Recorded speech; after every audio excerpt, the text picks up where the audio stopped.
The New York Times and many other news outlets have been reporting that there's been an increase of attacks on Jewish Israelis in the weeks running up to Ramadan. Now, you have to ask yourself, why are they framing these attacks in this way when the occupation of Palestine, which is the root cause of this violence, has been happening for generations?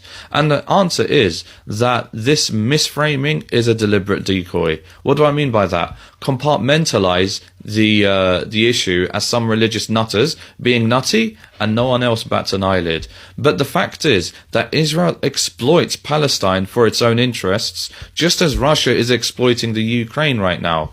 But with Palestine, it's the occupier, Israel, that is always framed as the victim by UK news outlets. Don't believe me? Just last night, Ukraine may have launched a missile that destroyed a Russian weapon storage depot on its border with Ukraine.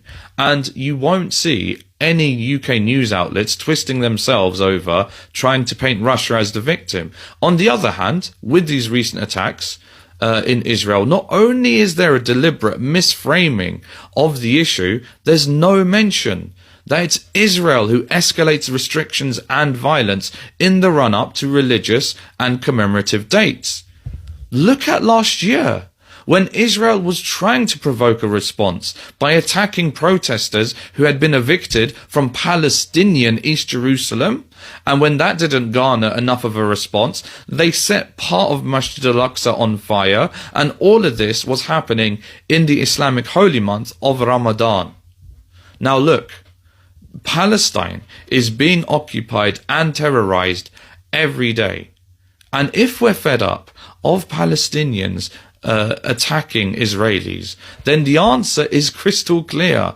Stop occupying Palestine. And don't be afraid of saying just a simple truth.